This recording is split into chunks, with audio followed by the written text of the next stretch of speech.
Hey y'all, welcome to day 20 of our 31 Days of Shadow Work series. I'm Keandra. I'm so excited to have y'all here as we continue our conversation on week 3 series discussing money, financial struggles, and breaking cycles.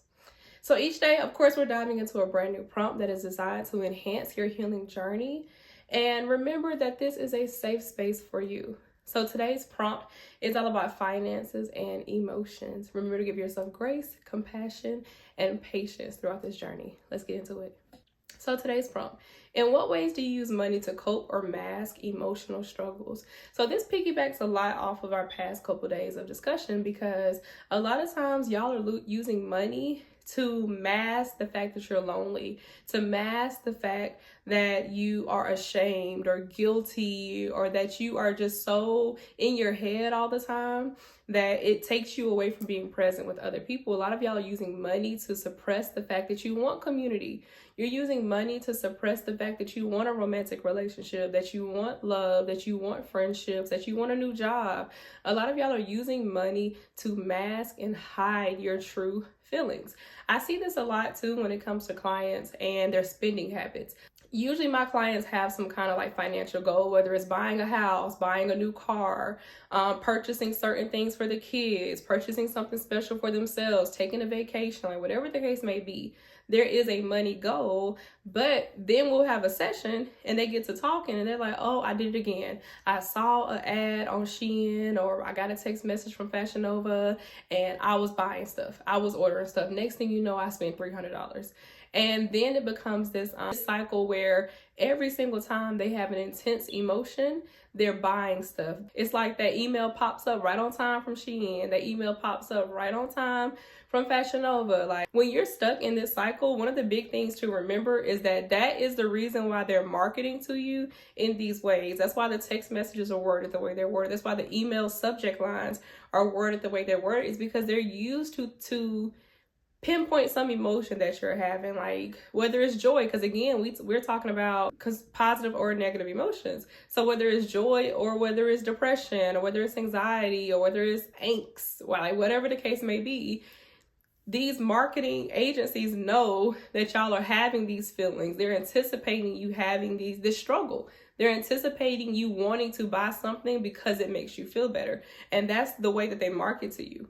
So I want you to think about that sometimes too, when that ad gets you, knowing that you're supposed to be saving, or when you're stressed out about situations going in your romantic relationship, and it makes you want to go buy yourself something, go spoil yourself, because you get into that mindset where it's like, oh, they think I need them to live this lifestyle. I live this lifestyle all by myself, which is true.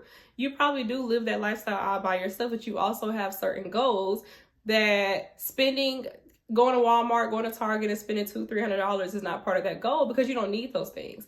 One of the things that I talk about a lot is stepping more into being a minimalist. So having minimal clothes, having minimal shoes, like reducing my closet a lot. So that way I don't have that urge to buy these things, because a lot of times it's clothes and shoes.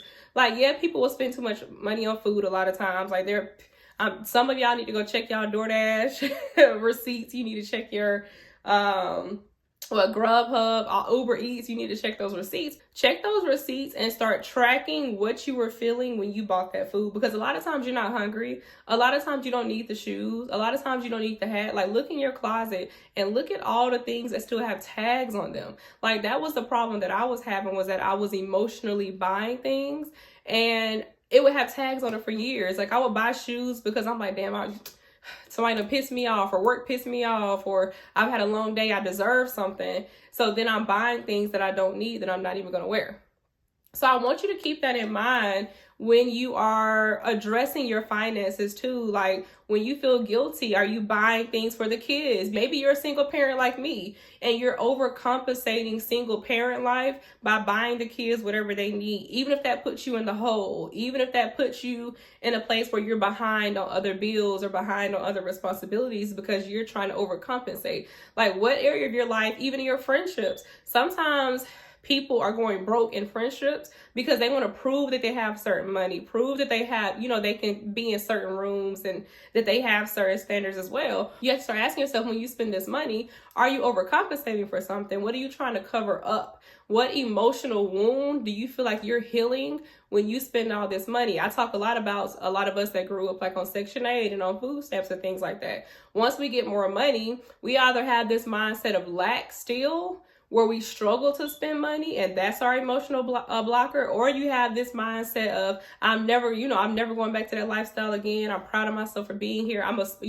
spend a check, get it right back. Like, spend a check, get it right back is a great attitude to have when you're manifesting more money, but you also have to be realistic about your current finances and your current goals and current plans as well too.